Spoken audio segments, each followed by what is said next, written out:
Today's story is called Nightmare. The night was unusually dark, with clouds smothering the moonlight and casting a suffocating shroud over the small town of Eldridge. It was on nights like these that nightmares seemed to seep into reality. In a rundown house on the outskirts, a group of friends, Sarah, Jake, Emily, and Mark, gathered for a sleepover, seeking thrills in ghost stories and urban legends. As the evening wore on, the air grew heavy with tension.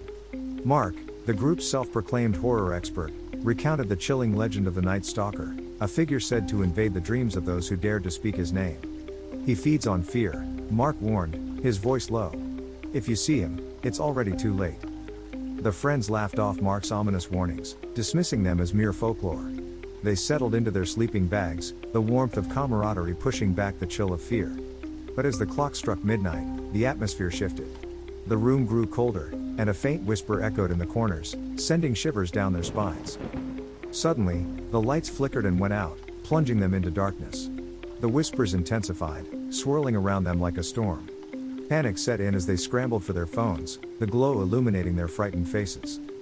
"Did you guys hear that?" Emily's voice trembled, eyes darting around the room. Before anyone could respond, the door creaked open slowly, revealing an empty hallway. The whispers crescendoed, coiling around them. Mark's bravado faltered, and he quickly suggested they check the source of the noise, but the others hesitated. Reluctantly, they crept down the hallway, the oppressive darkness thickening with each step. The whispers transformed into chilling laughter, echoing in their minds. Sarah's heart raced, pounding in her chest like a war drum. As they reached the end of the hallway, they stumbled upon an old, cracked mirror reflecting their terrified faces. In the dim light, they noticed something moving behind them, a shadow that seemed to pulse with malice. "Turn around," Jake shouted, but it was too late. The figure lunged forward, its eyes hollow and its mouth twisted into a grotesque smile. "You summoned me," it hissed, its voice dripping with malice. The friends screamed and scattered, but the creature was fast, its long, spindly fingers reaching out to grasp them. Mark stumbled and fell, and in that instant, the creature lunged, dragging him into the abyss of darkness. His screams echoed down the hallway, chilling them to their bones. Panic engulfed Sarah, Emily, and Jake as they ran, desperately seeking an escape. They burst through the front door and into the night, the air heavy with a malevolent energy.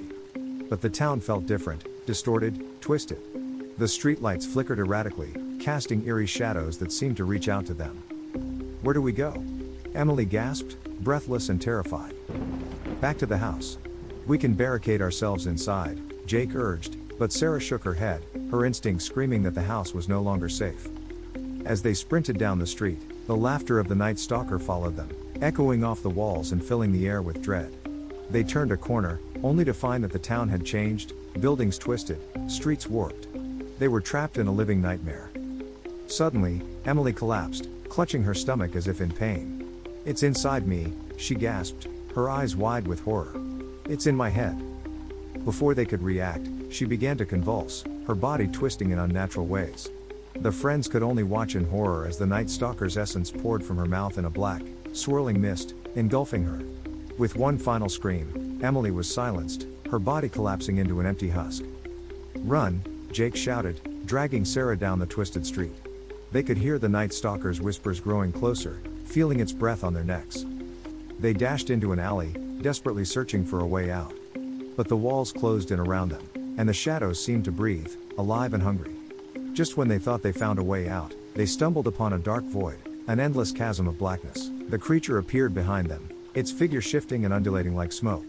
"You cannot escape," it taunted, voice echoing with sinister glee. "You belong to me now." In a final act of desperation, Sarah grabbed a piece of broken glass from the ground. "I won't let you take me," she screamed, lunging at the creature. But it was futile. The glass passed through it as if it were made of air, and the creature laughed, the sound a cacophony of madness. As the darkness consumed them, Sarah and Jake realized the horrific truth. They were trapped in a nightmare that had no end. The last thing they saw was the creature's twisted smile, an eternal reminder of their failure to escape. In the suffocating darkness, the whispers of the Night Stalker faded into silence, leaving behind only the echo of their screams. Eldridge would never be the same, the shadows deepening, waiting for the next unsuspecting souls to wander into the nightmare. But the nightmare was far from over. In the days that followed, the townspeople began to notice strange occurrences, people disappearing, shadows lurking just beyond their vision. Whispers echoed through the night, and an unsettling dread settled over Eldridge.